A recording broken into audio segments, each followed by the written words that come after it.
Let's jump right in. Secretary Hegseth, let's talk about the money from Reconciliation 1.0 last year. There have been some complaints about the speed, but not everything we hear is actually accurate. How much of the $154 billion from Reconciliation has the Pentagon put on contract?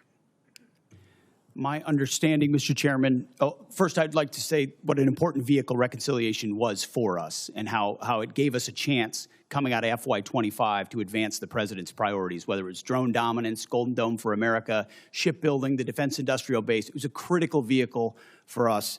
The number you're looking for is about what I'm looking at, about $26 billion right now. But we've got the floodgates about to open and apply to those priorities. Okay, so unfortunately, you're starting a bit late through no fault of your own because the money was not sent timely by the Office of Management and Budget to the department until last month. That's over and done with, but it should be mentioned. Mr. Secretary, where are we on the obligation rates as far as a normal appropriation bill? Are we a little behind, a little ahead, or what? I would say probably a little bit behind as it pertains to Reconciliation, but part of that is, as you know, this is a new funding vehicle for the department. And twofold. One, you got to make sure you do it right and do it in a fiscally responsible way in conjunction with the Congress to ensure that we meet congressional intent. But also that we've been using it to energize our ability to exercise new pathways, to get at problems in different and more dynamic ways that don't get stovepiped or stuck in the bureaucracy.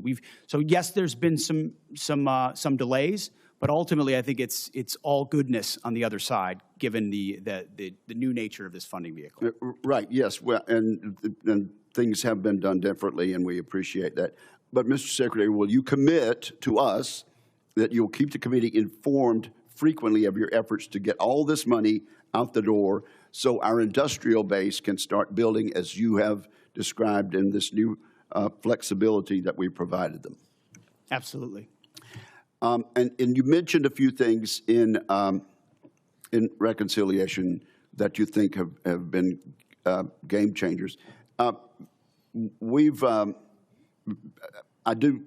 don't think we've talked enough about some of the game changers. For years, we failed to take action on rebuilding America's drone industrial base and critical mineral supply chains. After last Reconciliation bill and the National Defense Authorization Act, we're in a very different position on drones and critical mineral supply chains, are we not? Very much so.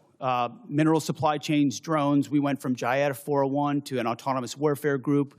We're looking at the concept of a sub-unified command, and you're looking at $54 billion in the FY27 budget dedicated to drone dominance, UAS, counter-UAS, ensuring we can scale not just exquisite drones, but also the attritable ones that are proliferating on the battlefield today. We need to be ahead.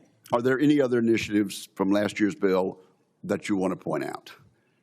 And you only have a minute and a half. The investment in Golden Dome for America, right. The ability to get running on that, and we are on schedule to deliver capabilities inside this administration. Minerals and shoring up supply chains on minerals. The Office of Strategic Capital, which its ability to loan gives 10x to new entrants into the department, the opportunity to fund things that wouldn't normally meet the threshold for the department, but give them the running room to invest in those capabilities, and we've already seen fruit from that as well. And briefly, General Caine, there's no question that Vladimir Putin's Russia is taking serious action to undermine our efforts for success in Iran. Is there any question about that? Senator, I think there's actions and activities that are mindful of the hearing room we're in, but there's definitely some action there. Thank you very much. Senator Reed, you're recognized. Support journalism you trust. Support PBS News. Donate now, or even better, start a monthly contribution today.